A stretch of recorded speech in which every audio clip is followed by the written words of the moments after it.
आज हम class 9th के कॉन्ग्रुएंसी इन ट्राइंगल चैप्टर के इंट्रो करने वाले हैं। इंट्रो मतलब जिसमें मैं रूल समझाऊंगा, कौन कौन से रूल होते हैं, सबने स्टार्ट कराऊंगा, रूल कराऊंगा और इस वीडियो में पूरा इंट्रो ही होगा।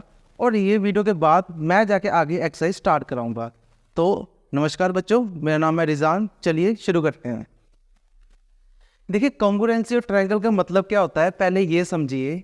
देखो, कॉन्ग्रुएंसी का मतलब ये होता है कि अगर एक कोई ट्राइंगल है, बिल्कुल उसी ही शेप का एक और ट्राइंगल होगा, पर कंडीशन ये है कि ये घुमा के भी रख सकते हैं, ऐसे भी रख सकते हैं, पर एग्जैक्ट इसी ही तरीके का होगा। कॉन्ग्रुएंसी इन ट्राइंगल का मतलब क्या है, दो ट्राइंगल में रिलेशन। कैसा रिलेशन? बिल्कुल एग्जैक्ट सेम वैसा होना चाहिए, उसे कहते हैं कॉन्ग्रुएंसी।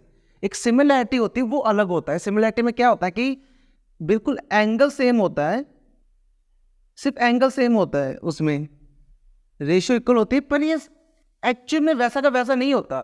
इसमें एक्चुअल वैसा का वैसा ही होता है, पर थोड़ा घुमा के दिया होता है, ये इतना फर्क होता है। तो बताइए, यहां तक कोई प्रॉब्लम है?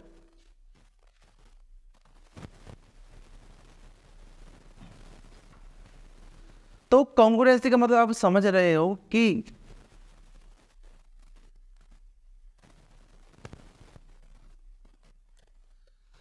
कॉन्ग्रुएंसी का मतलब ये है कि भाई एग्जैक्ट वैसा का वैसा ही शेप होना चाहिए। मेरे दो किसी ट्राइंगल में रिलेशन जो बिल्कुल एग्जैक्ट वैसा का वैसा हो।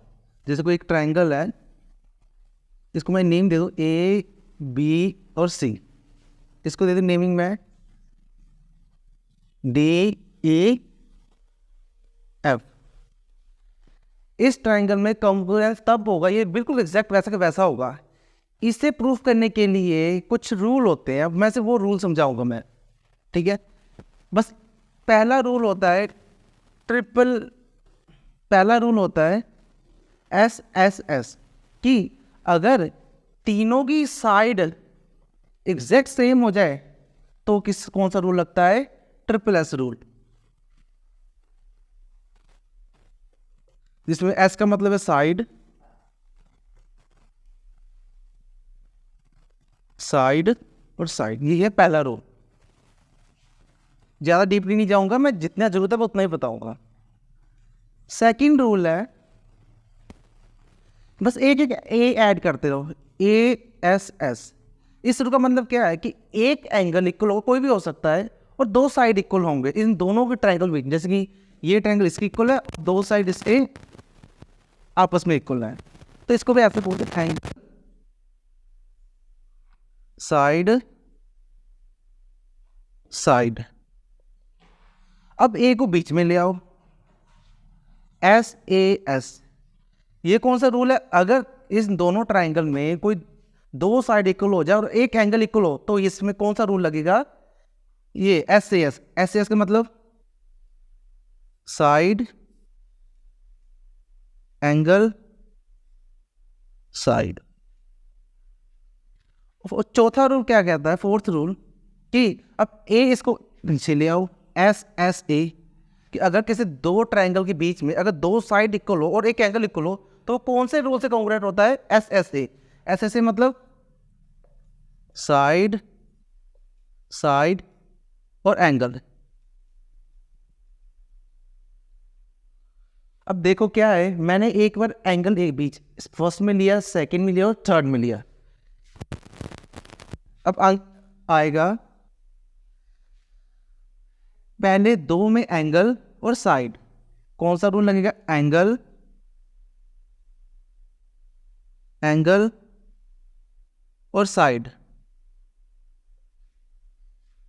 कि अगर किसी दो ट्रायंगल में दो एंगल इक्वल एक साइड है, उसे भी किस रूल में ले आते हैं हम? एंगल एंगल साइड में। सिक्स्थ, कुछ नहीं करना, डबल ए को पीछे ले आओ, ए ए क्या आएगा? Side angle angle. अब सेवंथ रूल क्या कहता है? ए को साइड में रख दो, ए एस ए। कौन सा रूल आ गया ये? Angle side angle.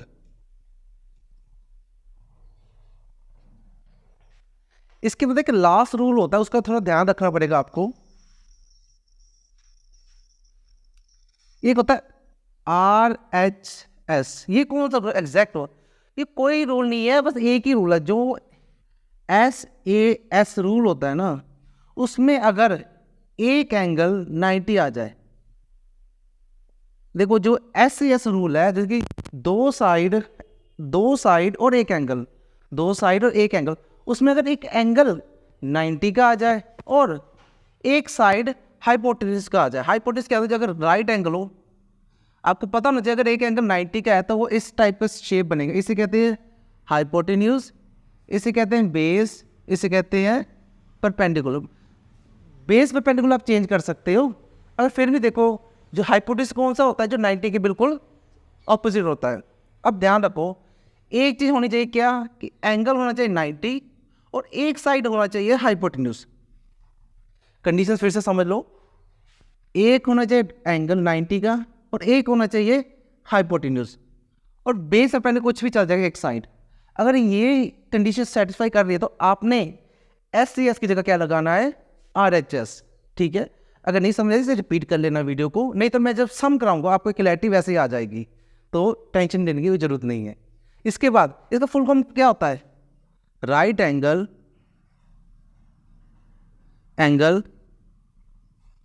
H से हाइपोटेन्यूज, पूरा यहाँ लिखता हूं,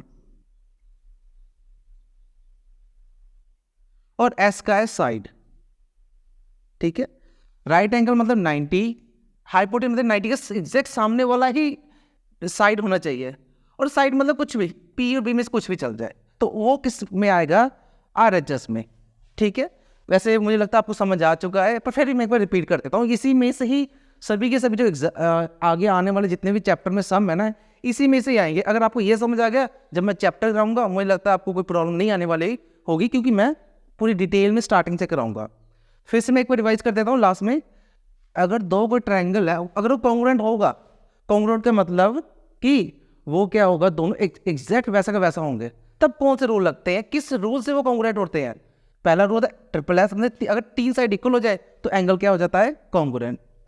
अगर ASS मतलब एक एंगल दो साइड एक एंगल, दो साइड और एक एंगल, ये कैसे लगाना है, पहले एक साइड स्टार्टिंग में, एक बीच में, एक साइड में, ये वैसे याद हो जाएगा, याद की जरूरत नहीं।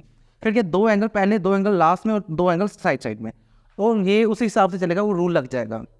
और एक आ जाए RHS मतलब क्या होता है, जिसमें एक 90 डिग्री का हो, दूसरा साइड हाइपोटेन्यूज का हो, और बेस एक साइड, दोनों में से कुछ, बेस और परपेंडिकुलर में किसी का भी हो, वो सारा किस में आ जाएगा, RHS रूल में आ जाएगा। तो स्टूडेंट इसमें कोई प्रॉब्लम है, तो कोई प्रॉब्लम है तो मुझे बताइए, अगर मुझे कमेंट कीजिए, अगर कुछ लगा कि मुझे कि हाँ भी इसके बारे में समझाना चाहिए, तो मैं वीडियो के ऊपर दोबारा फिर बना दूंगा। यही रूल है। और कॉन्ग्रुएंट का साइन क्या होता है, दो डैश ऐसे करके ऊपर इस टाइप का, ठीक है, इसे कहते हैं कॉन्ग्रुएंट का साइन। चलो स्टूडेंट, आज के लिए इतना ही। नेक्स्ट वीडियो में मैं इसका 9A का MCQ स्टार्ट करूंगा।